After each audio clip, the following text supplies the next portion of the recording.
Esta é mais uma produção da Federação Espírita Pernambucana, para você que curte podcasts.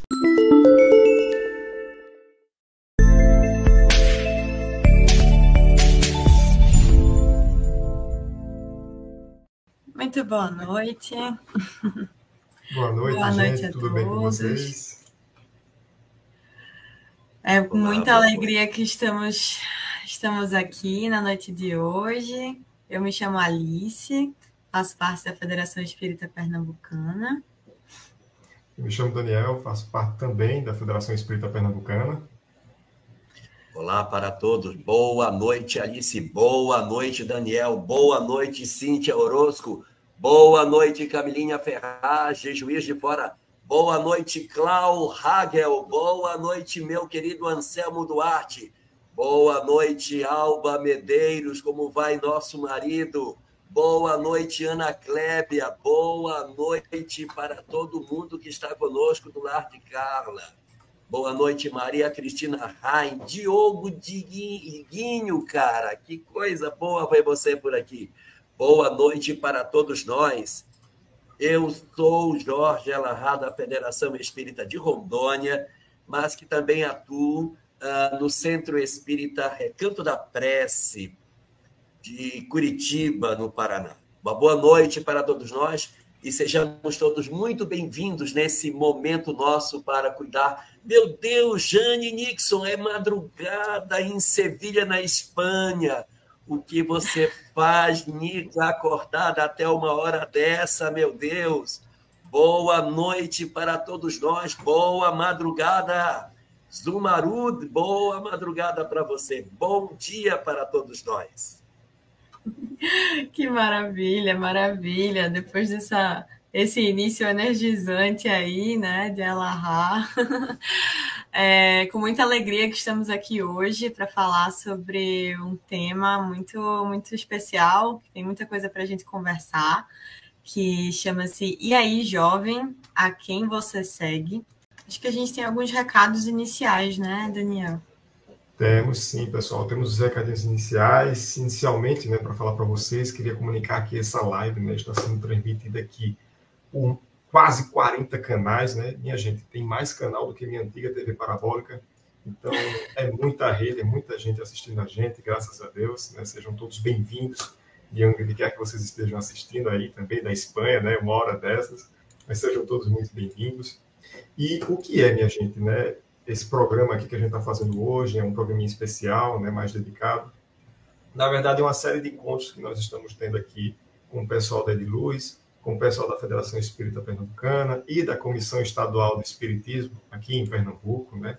Que é para ser uma espécie de aquecimento, tá certo? Para a Bienal Internacional do Livro, que vai acontecer aqui em Recife, no mês de outubro, certo? Vamos ter um encontro aqui também nesse mês com o Jorge Elahá, ele vai fazer, né, mais uma vez também a divulgação do livro dele, vai poder conversar um pouco conosco sobre o livro que ele está aí lançando.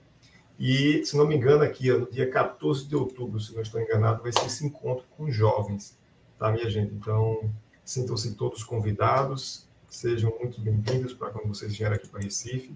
Né? Quem é de Recife, quem está de fora também venha. Só se cuidar um pouco com o calor, mas de fora, sejam todos muito bem-vindos e estaremos contando com a presença de todos aqui em outubro. Então, sem mais delongas, né? Voltando, resgatando aí o tema, né, que a gente comentou logo no início. Então, hoje a gente vai falar um pouquinho sobre E aí, jovem, a quem você segue? E aí, ela queria pedir para você introduzir, né, para a gente começar a falar um pouquinho sobre esse tema. Se você puder passar um recado inicial aí, uns 10, 15 minutinhos, para em seguida a gente passar para essa dinâmica de perguntas. Ok, muito bem. A gente, na verdade, quando se debruça sobre o Evangelho, encontra uma passagem na qual Jesus teria dito: entrai pela porta estreita, porque largo e espaçoso é o caminho que conduz o homem à perdição. Aqui tem algumas coisas que são bem interessantes, é que o caminho estreito tem porta, o caminho largo não tem. porque diz: entrai pela porta estreita, porque largo e espaçoso é o caminho que conduz o homem à perdição. O caminho largo não tem porta, porque ele está sempre aberto. Ele não oferece nenhum tipo de resistência para que se passe por ele. E isso, de certa maneira, é um grande sinalizador para nós da necessidade que nós temos de nos atentarmos com relação ao grande propósito pelo qual estamos aqui.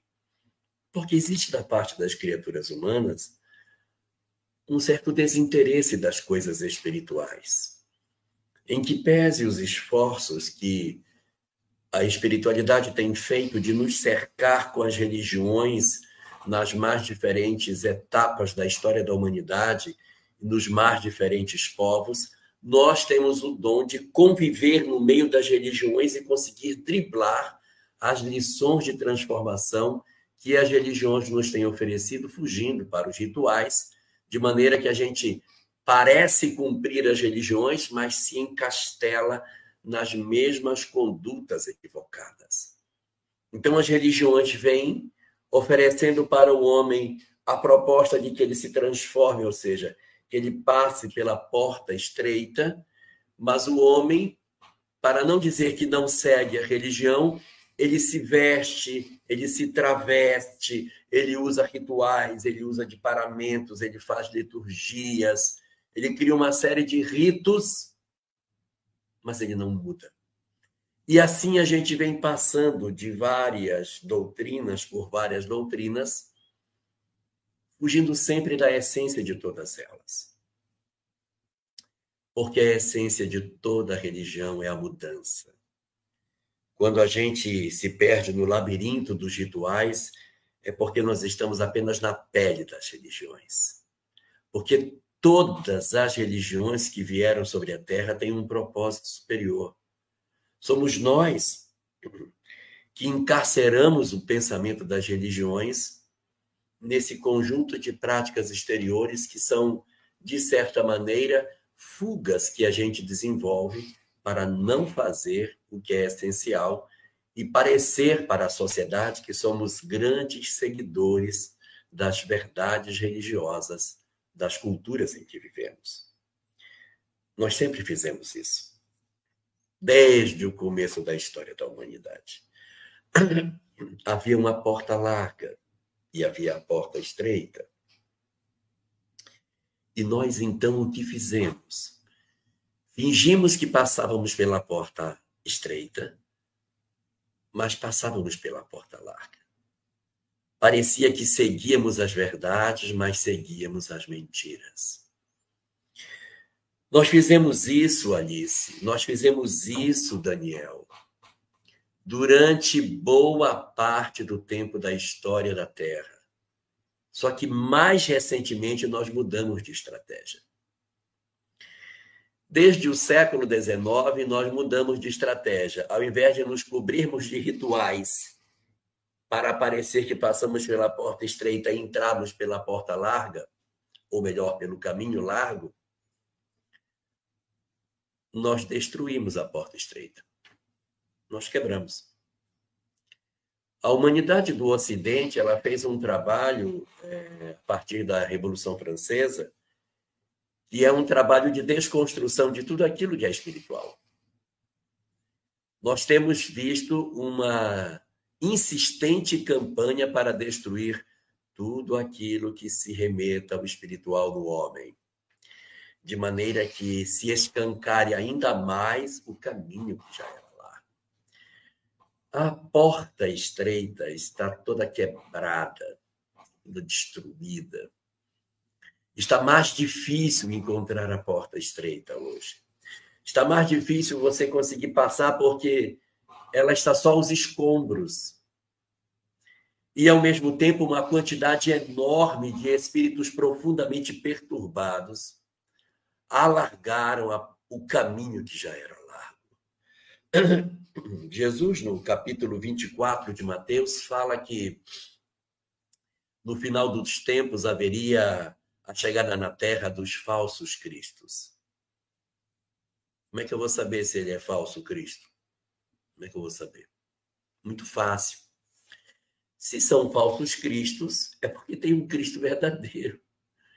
Então, o que prega o falso Cristo? O contrário do que o Cristo verdadeiro prega. Então, é muito fácil saber se a doutrina é verdadeira ou não. Você pega uma doutrina e a doutrina mostra para você uma verdade. Essa verdade é boa ou não? Compara com a referência que você tem. Vamos comparar a verdade que eu estou recebendo com a verdade que eu conheço e eu comparo para ver se ela é igual. O que propunha o Cristo verdadeiro? O perdão ou o ódio? Ele propunha o perdão. Então, se eu tenho alguém que propõe o ódio, não pode ser um Cristo verdadeiro. Sua doutrina é falsa. Se a doutrina do Cristo propunha que a gente deveria amar o próximo, se eu proponho que a gente não tem que amar, não é o caminho verdadeiro. E o que acontece é que hoje a quantidade de falsos cristos é muito grande. É muito grande. Nós temos um Cristo verdadeiro e um número incontáveis de falsos cristos. São falsos indivíduos que vêm pregar para a humanidade e para a juventude de maneira mais efetiva uma proposta de vida que é absolutamente contrária à felicidade, porque ela procura anestesiar os sentidos. Então, é uma proposta de conduta voltada para a vida material, para o interesse das coisas do mundo, para o enceguecer do homem com relação às coisas do espírito e o empurrar da nossa sociedade no vácuo da loucura, da perturbação, do desequilíbrio. É muito amargo a gente assistir isso. E quando a gente nota esse mesmo sermão de Jesus, chamado sermão profético, ele diz num certo momento, ele dá 7 sinais. O primeiro sinal são os falsos cristos. O quarto sinal que ele vai dar é a chegada dos falsos profetas, que aparecem no Evangelho segundo o Espiritismo juntinho, falsos cristos e falsos profetas. Num outro momento, no capítulo 25, Mateus vai juntar falsos cristos e falsos profetas. Mas no capítulo 24, ele fala primeiro dos falsos cristos, depois ele vai falar dos falsos profetas. Então, o que acontece hoje? Hoje, Alice, além da gente ter os falsos cristos, nós ainda temos os falsos profetas. Como é que eu vou saber se o cara é um profeta falso? É fácil. Os falsos profetas estão vinculados aos falsos cristos. E qual é a diferença do falso Cristo para o falso profeta? O falso Cristo é o cara que tenta substituir Jesus. É o cara que diz assim, não, esquece esse negócio que Jesus falava. O bom é isso aqui. Então, o falso Cristo, ele tenta substituir Jesus por uma outra ideologia. Ele propõe para nós uma maneira de viver absolutamente distinta daquela que Jesus apresentava. E o falso profeta, o que é? O falso profeta é aquele que divulga o falso Cristo. Então, eu tenho uma pessoa perturbada que aparece no mundo e lança uma ideologia louca. Esse é o falso Cristo. E eu tenho um conjunto, que são vários, que divulgam a ideologia perturbada do falso Cristo. Se eu fizesse uma atualização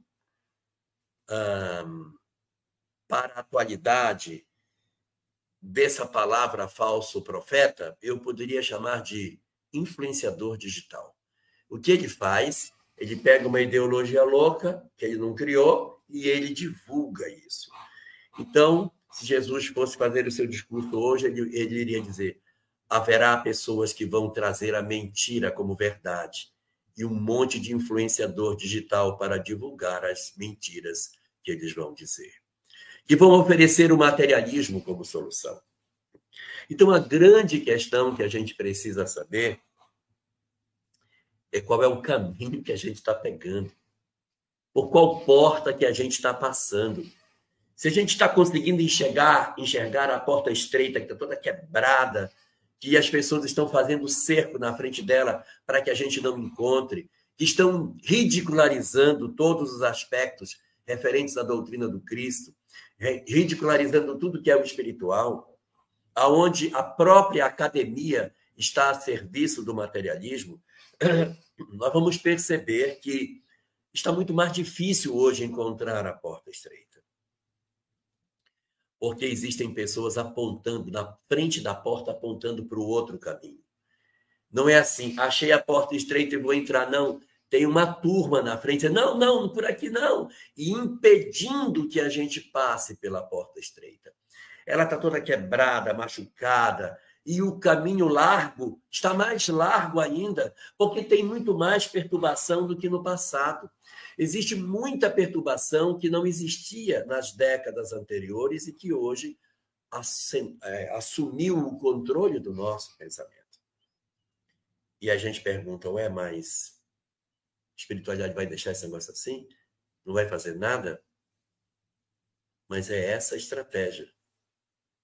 A estratégia é essa. É para que nós provemos que a gente sabe passar pela porta estreita. O objetivo da espiritualidade é acordar os indiferentes. É criar esse tipo de movimento para que aqueles que sejam verdadeiramente bons consigam ter a força de espírito para passar na porta estreita. Porque os convites para não entrar são muitos. A juventude de hoje está sendo assodada de todos os lados para entrar por caminhos que não são os corretos. E a cada dia que o sol nasce, aparecem mais propostas sedutoras para convencer a juventude a não entrar pelo caminho bom. Cada vez mais, a gente vê uma quantidade significativa de pessoas com os mais diferentes instrumentos de perturbação. E eu vou aqui enumerar alguns deles. A intolerância religiosa, perseguindo os que possuem fé. A intolerância racial, criando diferença entre as criaturas pela cor da pele. A intolerância social, dividindo as pessoas como se os que tivessem e os que não tivessem não pudessem ser irmãos. Aqueles outros que definem como sendo amor os processos de perturbação da sexualidade, apresentando a promiscuidade como solução adequada para a vida dos homens. Aqueles outros que acenam como se a drogadição fosse o caminho ideal para que os homens conseguissem encontrar a sua paz. Aqueles que dizem que a vida não tem sentido e que acenam como se nós fôssemos apenas matéria, estimulando as pessoas ao suicídio. Aqueles que propõem que a vida não tem o menor valor e por isso fazem com que as pessoas se abandonem nos processos da depressão. Aqueles que desconstroem os valores de família e que fazem com que nós desrespeitemos os sagrados laços de vínculos que nós temos com aqueles com os quais possuímos uma dívida impagável por haverem nos concedido a possibilidade do retorno à vida física através dos corpos que nos concederam. Quantas ideologias perturbadas! Quantas pessoas hoje vivendo no vazio existencial? Por que os níveis de suicídio, de depressão, de síndrome do pânico e de ansiedade estão como nunca nós vivemos antes? O que está acontecendo conosco? Nós tivemos a nossa fé sequestrada. E o sequestro da fé produziu na humanidade todas as múltiplas expressões de perturbação que nós estamos vivendo e que já se somavam às perturbações anteriores. É preciso que a gente desperte a juventude para saber que, de fato, o que ela veio fazer? Dar o sentido real da vida, despertar para que todos percebam que são espíritos imortais encarnados na Terra, para que a gente descubra o sentido pelo qual estamos aqui, para que a gente perceba qual é o sentido de todas as coisas e a gente possa dizer realmente no fundo dos nossos corações: e aí, jovem, a quem você segue? É um falso profeta? É um falso Cristo? Ou você está disposto a fazer as renúncias necessárias para encontrar a porta estreita desse mar de loucura que a gente vive e fazer com que a existência possua um sentido real e voltado para as questões legítimas pelas quais encarnamos, ou seja, o crescimento espiritual de todos nós. Muito bacana, Jorge, muito bacana aí o comentário inicial que você fez. Eu acho isso extremamente pertinente, né, para que a gente possa trabalhar, conversar com o pessoal jovem de hoje, né? Todos nós somos jovens, né, de certa forma, aí, independentemente do que a cronologia diga.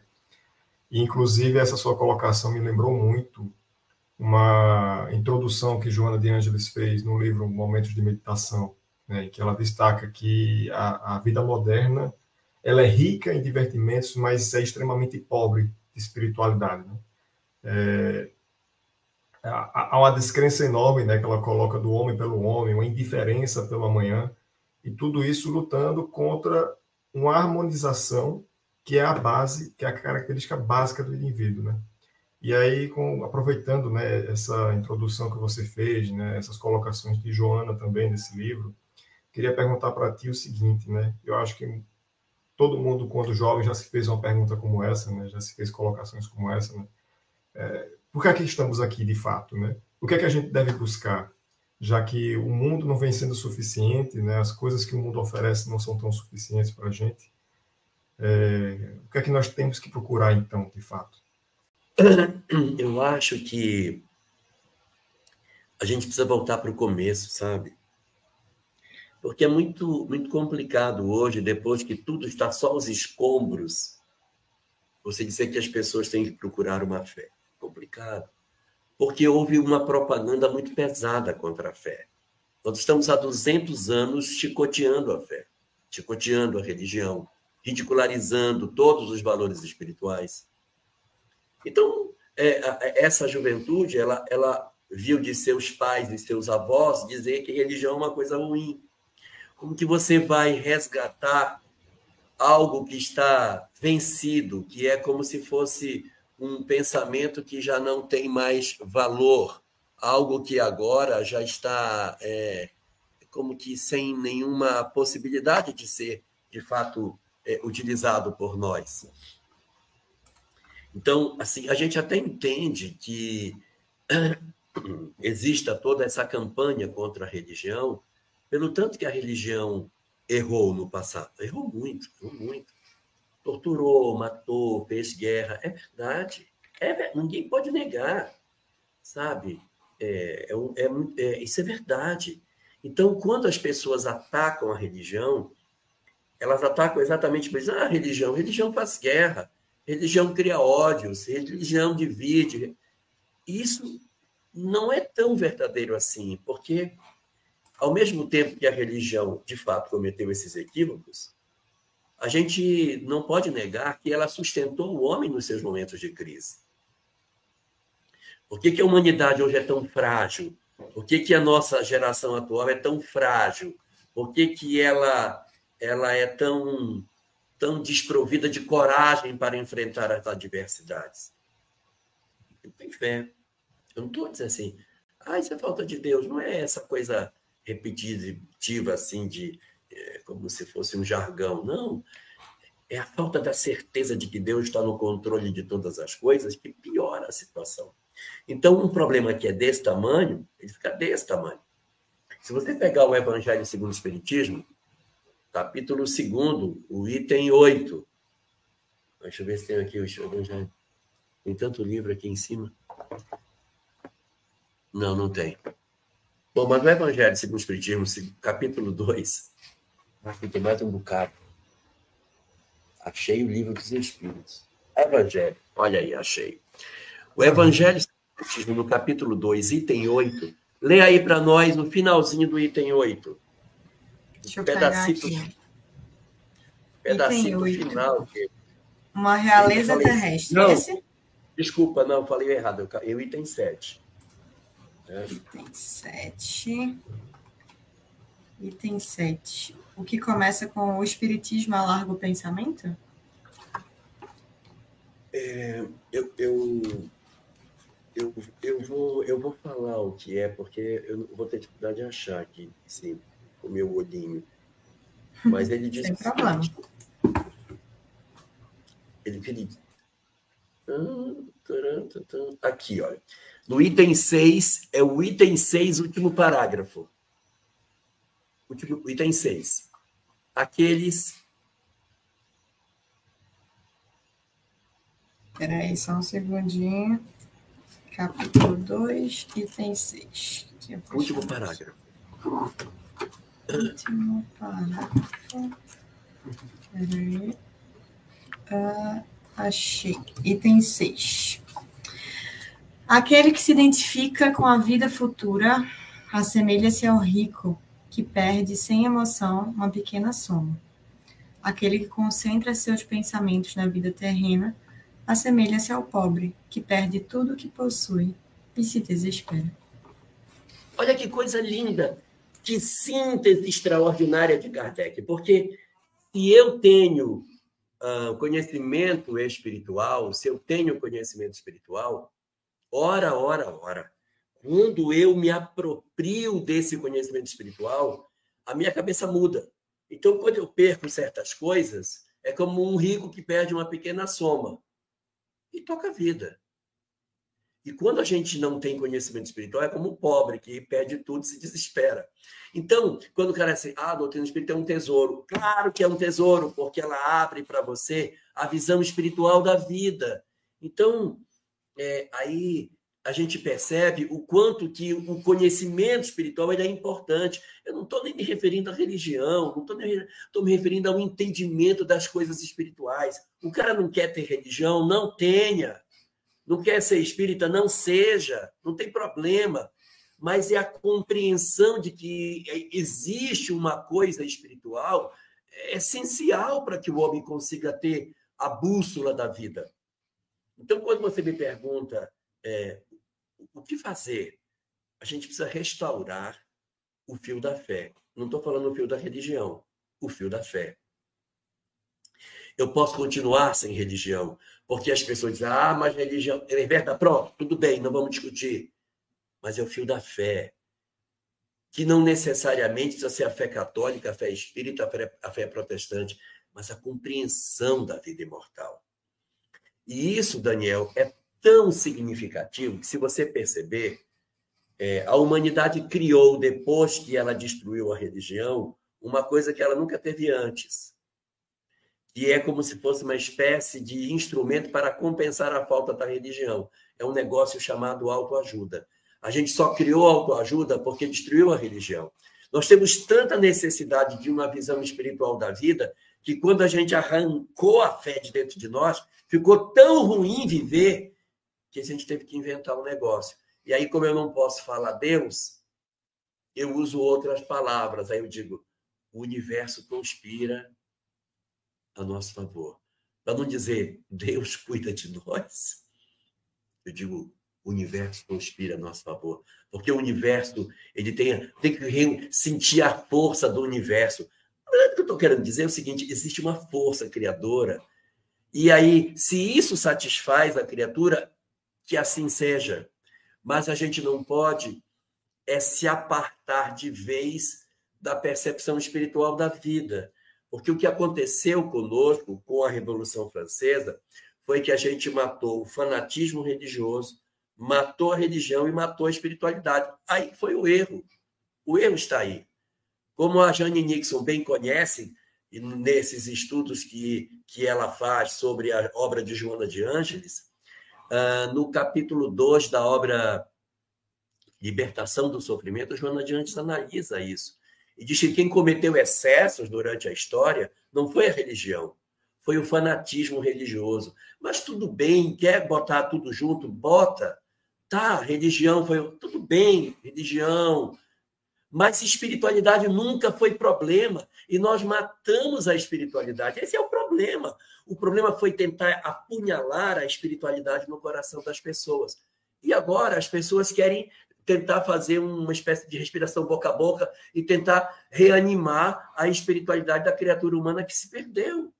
Então, por que eu tenho uma juventude tão descrente, tão apática, tão desinteressada, tão amargurada? Pela falta de propósito. O vazio existencial é porque eu não sei por que eu existo. Eu não sei o sentido de nada.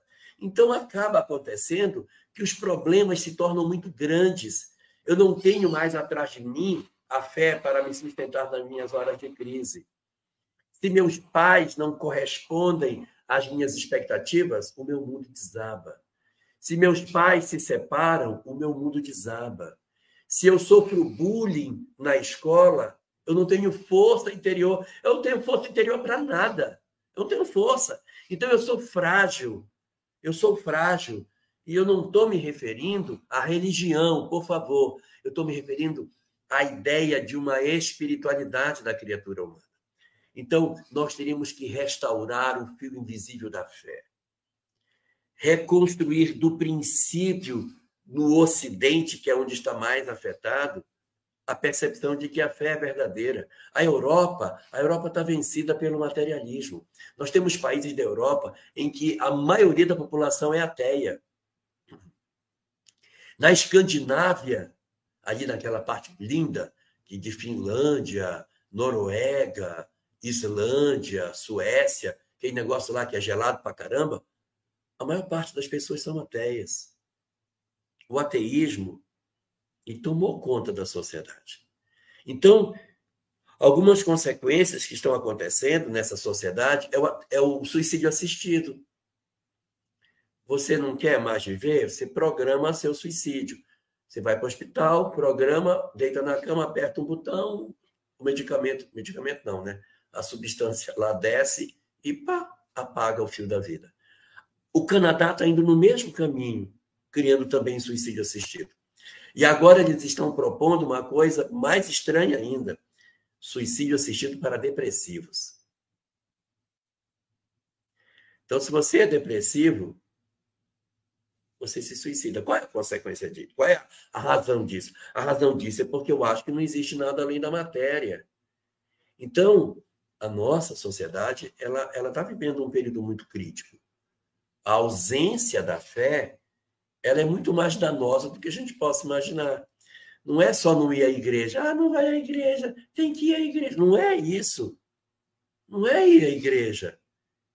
É leitura de mundo, é percepção, é força. Para você ter uma ideia, de 1914 a 1918, a Europa enfrentou a Primeira Guerra Mundial. As cidades ficaram todas destruídas. Foi uma desgraça. Foi horrível. Bombardearam tudo. A Europa ficou vencida, acabada. No último ano da guerra veio a pandemia da gripe espanhola. Eram 2 bilhões de pessoas no mundo, morreram 50 milhões de pessoas. Foram 3 anos de pandemia. 3 anos de pandemia. Engatado na guerra. Primeira Guerra Mundial, último ano engatou na pandemia. 19 anos depois, estoura a Segunda Guerra Mundial, que é outra desgraça. O que tinha sido possível construir da Europa nesses 20 anos, destruiu tudo de novo. Aí foram 5 anos destruindo. E sabe o que aconteceu depois que a guerra acabou? Eles reconstruíram a Europa. Eles reedificaram. E eles fizeram novamente seus países ficarem de pé. Nós estamos vivendo hoje uma pandemia sem uma primeira guerra. Não teve a primeira guerra. E a gente vê uma outra pandemia. No universo de 8 bilhões de pessoas, onde 7 milhões desencarnaram, ou seja, ela é bem menos gravosa. Mas as sequelas psicológicas deixadas por essa pandemia são muito piores do que a outra. Então, nós somos hoje muito mais frágeis, muito mais de porcelana do que as gerações passadas. O que aconteceu conosco? Por que somos tão frágeis? Por que somos tão inseguros? Por que temos tanto medo de viver? Porque não temos a força da fé. O que fez com que os europeus reconstruíssem a Europa? A fé. A coragem da fé. Deus está no controle de todas as coisas. Isso não aconteceu. Então, agora, a gente experimenta um período assim bem complicado, bem difícil, porque a humanidade saiu muito mais sequelada emocionalmente do que fisicamente da pandemia. Nós estamos todos sequelados. O luto sequelou um bocado e a depressão mais um monte. E os que escaparam da depressão e do luto estão sequelados pela ansiedade. Então, nós estamos numa situação bem difícil. Tudo por conta do quê? Da sombra nefasta do materialismo, que rouba todas as perspectivas do ser humano e joga o cara para uma existência única. E só para terminar, para não me alongar muito, aí as pessoas querem que a felicidade seja onde? Já que não tem vida após a morte. Ela tem que ser do lado de cá, é lógico. Então eu tenho que estar no Facebook sempre bonito, saudável, sarado, tenho que fazer academia, não posso envelhecer. Eu tenho que viver longo. Se eu envelhecer é ruim. Se o cara ficar com o cabelo branco é porque ele está à beira da morte. Por quê? Porque eu tenho que estar sempre jovem, sempre bonito, saudável, forte, corado. Então, nós trouxemos todas as nossas expectativas para a existência atual. Todo mundo tem que ter um marido mais bonito, a casa mais bonita, o carro mais bonito, viajar. Quando o cara não consegue viajar, que ele está sem dinheiro, ele vai lá para casa, vai lá para a frente da van e bate uma foto na frente da van para parecer que ele viajou. Então, a gente está vivendo um período de muitas aparências, muitas coisas. Olha aqui, a professora Josi comentando aqui que, além do suicídio assistido, países como Portugal, Canadá, Estados Unidos estão liberando e descriminalizando o uso de drogas, transformando as pessoas em verdadeiros zumbis. E não são as drogas que a gente conhece. Existem drogas hoje, eu não vou dar o nome para divulgar, que realmente tornam as pessoas verdadeiros zumbis. Elas ficam como que paralisadas, só balançando para frente e para trás, sem a menor noção, como se desse um curto na cabeça delas. Elas ficam ali como que congeladas, sem a menor noção de nada. Então, se a gente sabe que as drogas sempre avançam para frente e nunca para trás, não reduz, o que vai acontecer com a juventude daqui a 10 anos, quando essa droga for muito mais conhecida do que ela é hoje? O que vai acontecer conosco? Então, ou a gente muda a forma de funcionar, ou a gente muda a maneira como a gente atua na nossa sociedade, ou nós vamos ter graves problemas, né? Eu não me preocupo muito, porque como nós somos seres imortais e a gente viveu a Idade Média, a gente sobreviveu à Idade Média e saiu de lá construindo uma sociedade melhor, a gente vai chegar naquela questão de o livro dos Espíritos. É necessário que o mal chegue ao extremo para que o homem sinta a necessidade do bem. Se ainda está descendo, é porque a gente ainda não chegou no fundo do poço. Então, a gente vai ter que descer mais para dizer, não suporto mais, está muito ruim. Por enquanto, não. Ainda tem gente achando bom, tem gente ainda estimulando cada vez mais, então é porque ainda tem coisa para descer. E nós estamos chamados exatamente para isso, para não nos omitirmos, para não nos escondermos. E eu não vou calar, eu vou continuar falando que está tudo errado, que a gente precisa mexer, que a gente precisa acordar, não precisa de religião, mas precisa de espiritualidade. A gente tem que fazer alguma coisa nesse sentido. E é esse que é o nosso papel. A gente precisa realizar o trabalho que tem que ser feito para despertar as criaturas para as verdades espirituais, senão a vida vai passar e a gente não vai aproveitar aquilo que a gente poderia fazer. Perfeito, perfeito. Muito pertinente a sua colocação. E acho que o pessoal está até comentando bastante aqui, né? Acho que logo no início, quando você começou a comentar, o pessoal comentou aqui, né? Perdemos os parâmetros com falsas verdades, né? Bem, faz bastante sentido, né? Com muito do que você comentou. E aí eu queria trazer uma pergunta, né? Que chegou aqui para você. Então, a religião, ela anda desgastada por causa de velhos dogmas, conceitos rígidos e preconceitos? Como que a gente relaciona, né? Acho que você tocou um pouquinho nisso lá atrás, falando dessa questão de como era a religião e como está hoje. Eu acho que como que isso traz isso para uma consequência, né, para os dias atuais. É exatamente isso. O que aconteceu, Diogo? A fórmula velha não serve mais. Então, no século XIX, houve uma frase dita até por Nietzsche. em que ele dizia: Deus está morto. E as pessoas entenderam errado. Entenderam o que ele estava dizendo? Que Deus mesmo, o Criador, estava morto. Não é isso que ele quis dizer. Ele quis dizer que o Deus das religiões não suportaria mais o avanço das críticas. Então, aquele modelo de religião do passado, aquele modelo de religião que, de certa maneira, tinha um excesso de rituais e pouca aderência com a mudança do comportamento da criatura, não sobrevive mais. Esse tipo de religião ele tem vida curta. Tem vida curta porque a sociedade hoje ela é muito crítica. Então, acaba não prosperando. Então, a gente precisa de uma proposta de religião ou de espiritualidade que nos remeta a uma compreensão mais clara do propósito verdadeiro da religião, que é religar o homem a Deus, e não fazer rituais. E é aí que o espiritismo entra de maneira bastante importante, pela possibilidade de, sem rituais, sem paramentos, sem liturgias, sem nada desses sacramentos, reconectar o homem ao divino e ao sagrado pelos instrumentos racionais que ele possui para o restauro da fé. Maravilha, Jorge. Eu achei extremamente pertinente, realmente, como a Alice falou, né? Os comentários estão bem atrelados a isso.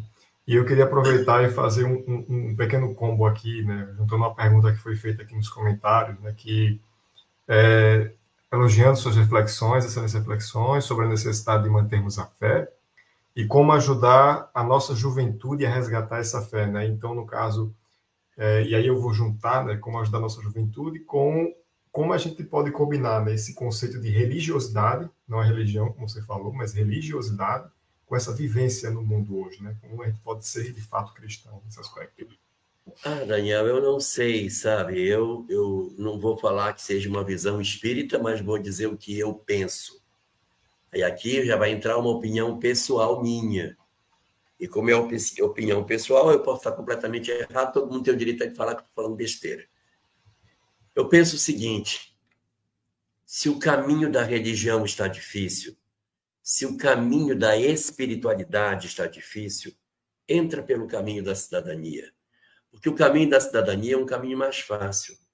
Então, por exemplo, a juventude não está querendo. Não, se eu for falar de religião, eles vão fugir. Se eu falar de, vamos nos reunir para orar, eles não vão querer. Eles não gostam. Bom, então, se eu tenho determinado grupo de jovens que tem uma certa aversão pelos aspectos religiosos, e eu justificaria isso de 3 maneiras diferentes. Por quê? Porque eles hoje estão numa sociedade sem fé e estão sofrendo a experiência do hoje. 2, eles são indivíduos que no passado foram perseguidos pela religião, tiveram suas unhas arrancadas, foram queimados em fogueira, torturados nos calabouços da religião do ontem, criaram um ódio de religião, então tem o ranço disso. E 3, eles podem hoje estar sendo estimulados pela perturbação dos que lhes sugerem que a religião é um mal, eles estão ouvindo e estão acreditando nessas ideias. Então, eu tenho um elenco de jovens que pode ter dificuldade de se aproximar da religião. Tem um pessoal que dá para aproximar. Quem dá para aproximar oferece a espiritualidade, oferece grupos de estudos. Daqui a pouco eu falo sobre isso. Deixa eu falar logo. Para quem pode, oferece grupos de jovens para esse tipo de situação, oferece juventude espírita para ele. Mas juventude espírita não é para brincar. A gente não pode fazer juventude espírita para ficar tocando violão. Os caras estão cheios de dor, estão cheios de problema, estão cheios de conflito. Aí vamos lá, reunião espírita. Aí, olha, Moisés foi colocado numa cestinha, e aí a cestinha desceu o rio. Eu quero lá saber se ele estava na cestinha. Eu quero saber do meu conflito, do meu problema com meu pai, da dificuldade que eu tenho com a minha mãe, dos meus dramas, da minha dificuldade de entendimento da vida, da dor, da minha depressão. Eu quero discutir isso. Então, a gente tem que mostrar a lei de causa e efeito, tem que mostrar o que é o espírito, tem que apresentar a espiritualidade para eles entenderem mecanismo de lei de causa e efeito, planejamento reencarnatório, sem dó. Não pode ter dó de jovem. O pessoal quer dar conteúdo assim. Não, eu não vou falar isso aqui porque você... Aprofunda o conhecimento. Bora aprofundar o conhecimento. Você pega esses meninos de 16, 17 anos, estão fazendo Enem, pega um enunciado de uma questão do Enem, quando você termina, você não sabe nem o que ele estava perguntando no começo, porque são questões complexas. O cara vai para a faculdade com 17, 18 anos, pega uma sociologia geral na cabeça, o professor derrama um monte de pensador do século XIX, não tem pena deles, manda fazer artigo científico e mói a cabeça dos meninos. Aí chega na juventude, a dona Aranha subiu pela parede. Não tem condição, gente. Não tem condição. Então, você tem que entregar a lei de causa e efeito. Entrega para o cara, meu. Entrega para o cara. Faz um programa onde você sente com a juventude assim, hoje eu vou bater o papo reto com vocês. Hoje a gente vai falar sobre família, reencarnação e família. E aí, abre o jogo e comenta, sim, a gente tem dificuldade com o pai, eu tenho dificuldade com meu pai, tenho dificuldade com a minha mãe, eu tenho problema com meus irmãos. Abre o jogo, cara. Abre o jogo, comenta as coisas da real, fala as coisas de verdade. Então, se são meninos que conseguem ter uma proximidade com religião, entrega o conhecimento espírita para eles, mas entrega sem pena, entrega sem dó, mostra tudo, responde as perguntas, abre os livros. Eu, durante um tempo, fiz alguns experimentos, Daniel, de usar estudo sistematizado para jovem. Eu não usava as apostilas de juventude. Eu peguei as apostilas de adulto e joguei para eles estudarem. Vamos estudar. Vamos estudar. Ninguém aqui é menino para estar com conhecimento assim, pequenininho. Vamos estudar o que tem que ser. Abre o livro aí, meu. O que é que você leu? Vamos debater, vamos discutir. Isso aí é importante, sim. E falar da verdade, que é aquela coisa assim, ai, é tão lindo ter 16 anos. Quando eu lembro que eu tinha 16 anos, era tão bacana. A gente brincava de boneca. Quem brincar de boneca? Quem vai ter 16 anos vai brincar de boneca. Não existe mais isso. A gente tem uma outra realidade. Uma garota de 16 anos, ela está toda sequelada, porque o pai já separou, a mãe já separou, ela já sofreu abuso, o namorado já abandonou, ela já tem vida sexual ativa, e você fica querendo tratar a menina de 16 anos como se ela fosse um bebezinho. Ela não é um bebê, ela é um espírito, ela tem uma história de vida. Então, é para conversar com as pessoas do jeito que tem que conversar. Então, se o cara já tem maturidade para isso, entrega. Se ele não tem, se ele não está interessado, assim. E aí o bacana disso é que a fé é uma fé raciocinada. Eu consigo apresentar. Por que eles não gostam da ideia de Deus? Por causa das injustiças sociais. Como pode existir Deus com tanta injustiça? Então, quebra a ideia de Deus as injustiças sociais. Aí você tem que dizer, lei de causa e efeito, reencarnação. Mostra para ele. Tá vendo isso aqui? E outra coisa, as injustiças sociais não são fruto da vontade de Deus. Não foi Deus que veio e disse, olha, a sociedade vai ter que ser assim. Eu quero que uns sejam explorados, tá vendo? E outros não sejam. E esse discurso que a gente tem de que quem é pobre é porque era rico na outra encarnação, por isso que está pobre, ele não é doutrinário. Esse discurso é antidoutrinário. Porque se você fizer as contas, tem muito mais pobre encarnado hoje do que teve de rico na história da humanidade como um todo. Então, não faz sentido. Como é que eu tenho... ele é pobre porque ele foi rico. Então, soma todos os pobres do mundo que você vai ver que tem mais pobre hoje do que ao longo de toda a história teve rico. Então, não é. Tem alguma outra coisa. Aí você tem que pegar o livro Reflexões Espíritas, capítulo 18, que faz uma análise crítica da sociedade e diz que é verdade. Você tem pobres hoje que eram ricos no passado. Mas tem muito pobre hoje que é fruto da exploração do presente, do egoísmo do homem, Cíntia. É isso mesmo. Problema do presente. As pessoas encarnarem o egoísmo de alguns explora os outros. Eles são pobres por conta das injustiças sociais, do desequilíbrio que a nossa sociedade tem, da perversidade humana que faz com que a gente construa essa sociedade desse jeito. Tem gente que era rico no passado que está pobre hoje? Tem. Mas tem muita gente que está pobre hoje em função da perversidade das criaturas que se voltam para perseguir as pessoas. E isso para os que podem. Os que não têm gosto por religião, Entrega trabalho de cidadania para ele. Vamos criar uma ONG para tirar cachorro da rua. Vamos criar uma ONG para limpar a praia, que está suja de um monte de coisa. Lá em Boa Viagem tem um monte de gente que joga. Vamos fazer, vamos nos inteirar do plano diretor da nossa cidade, vamos participar da cidade, vamos discutir o orçamento participativo, vamos ser cidadãos, vamos nos integrar nos conselhos de direito, vamos debater no Conselho da Mulher, no Conselho da Criança, no Conselho do Idoso, vamos representar a sociedade nos espaços de participação social, porque isso também é evangelho. Isso também faz bem. E se eu pegar uma pessoa que é depressiva e entregar para ela um trabalho de cidadania, cura a depressão, tá? Porque ela diz, não, a gente tem que ir para lá, nós vamos ter que, os cachorros, tem que tirar o cachorro da rua, tem que dar banho nos cachorros. E nisso eu vejo vida. E quando eu vejo vida, aí eu me apaixono por viver. O que não dá é para o cara que fica no quarto, olhando uma tela de computador, ali, sem fazer nada. Ai, como minha vida é ruim. Ai. Então, você tem que tirar o cara do marasmo e criar. Então, você pergunta o que fazer, eu daria 2 frentes de trabalho. Para os que querem espiritualidade, entrega espiritualidade. Para o que não quer, monta um trabalho de cidadania acoplado na casa espírita, que a gente chama de trabalho social, né?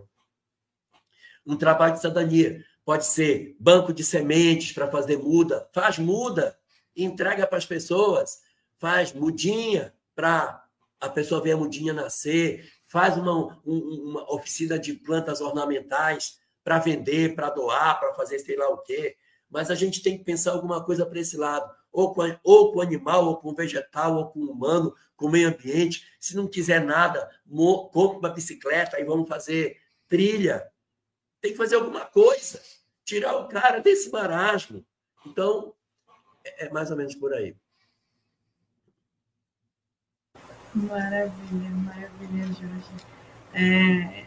É isso que você colocou, né? A gente precisa tratar os jovens de hoje como jovens de hoje, não como jovens de antigamente, né? E cada geração possui suas peculiaridades, a gente tem que dar para eles o necessário para que eles possam, né? Para que nós possamos nos desenvolver, né? E aí tá cheio de comentários aqui muito legais, o pessoal elogiando bastante, né? Acho que a Cíntia aí colocou, né?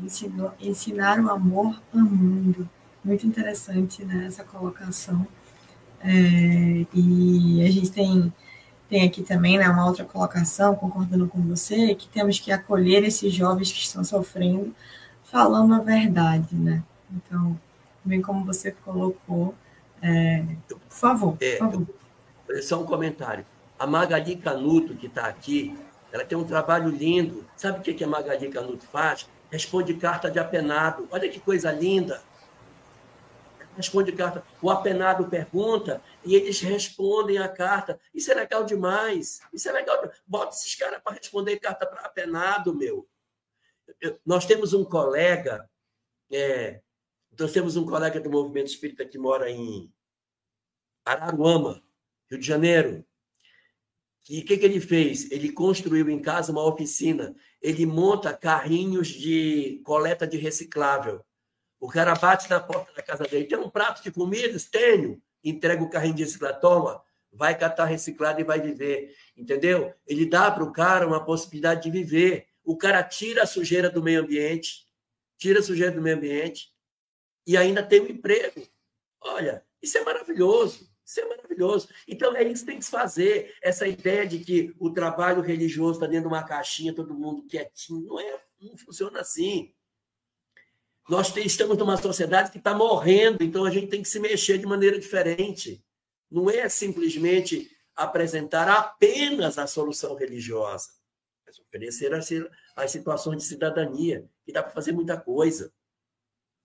Trabalho assistencial da Casa Espírita não é para entregar o enxoval para o bebê. O trabalho assistencial da Casa Espírita é para curar o depressivo que faz o enxoval. Porque ele é o grande beneficiado, que ele se percebe útil.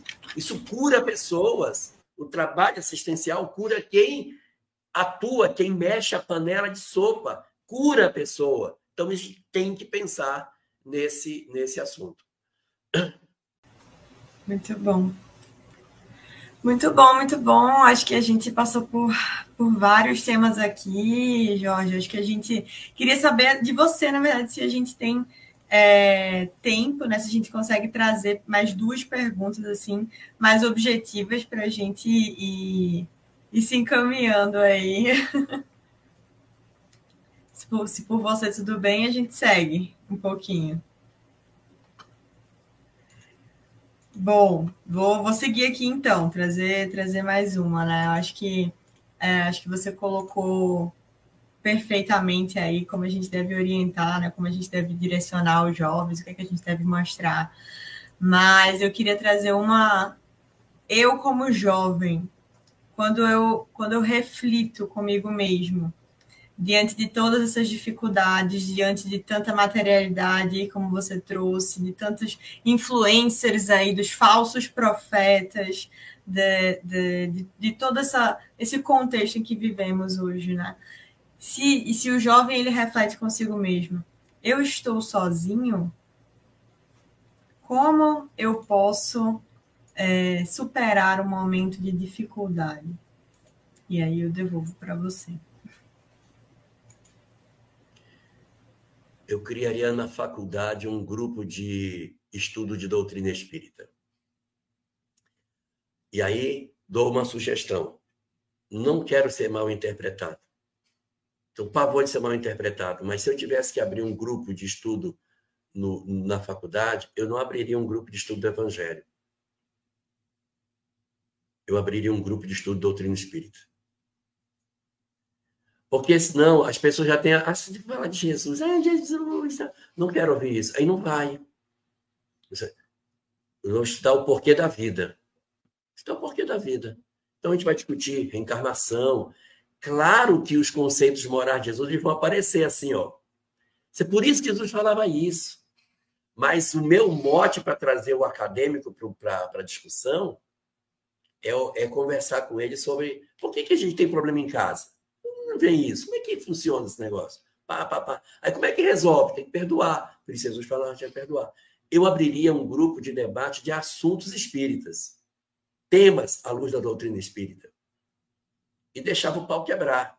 E deixava o pessoal contestar. Sua ideia é interessante. Eu acho que faz sentido. Você está entendendo? Até o cara que é contra. Você está entendendo o que ele está colocando? O pensamento dele é um pensamento. Fala mais sobre a tua ideia. Fala mais. E aí, quando eu tinha sua idade, Alice, eu tinha um coordenador de juventude que ele era muito habilidoso. Então, quando a gente falava uma coisa assim que era muito doida, ele assim, eu te entendo. Aí matava o cara dentro do ovo, dizia assim, eu já pensei assim como você. Antes de conhecer a doutrina espírita, eu pensava assim também.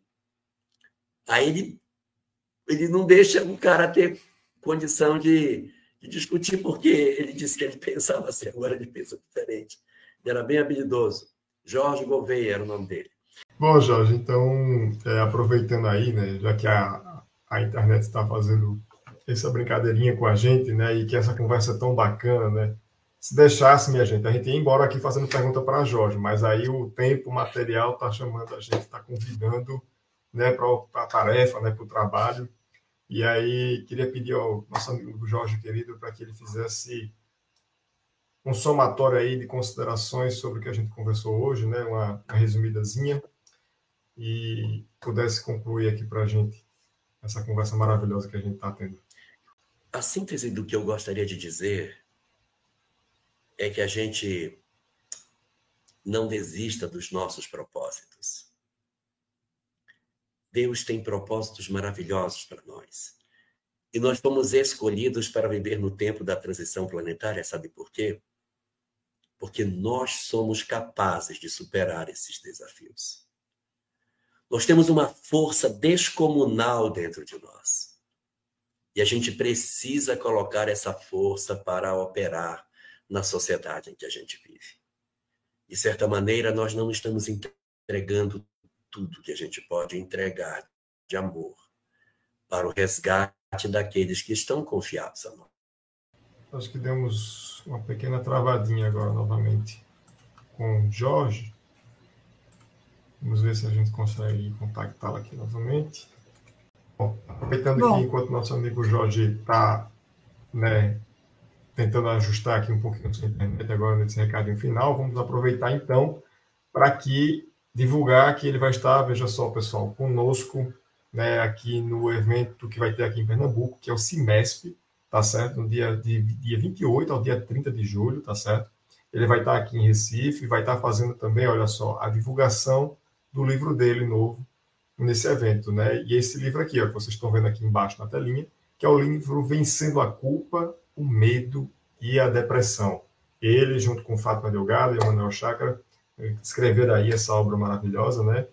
E vai estar sendo divulgado nesse evento do CIMESP. Gostaria de convidar todos para que estejam presentes conosco aqui nesse evento, quem é de Pernambuco também, quem estiver de fora de Pernambuco e tiver a oportunidade de vir, sejam todos muito bem-vindos para participar aqui conosco.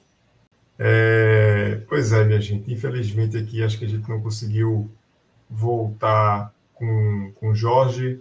Maravilha, muito obrigada. Obrigada, gente. Obrigada a todos aqui pela presença, pela interação, pelos comentários aí.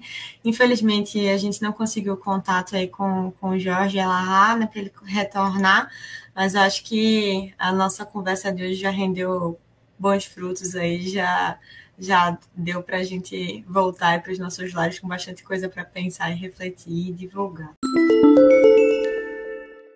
Você ouviu o podcast da Federação Espírita Pernambucana.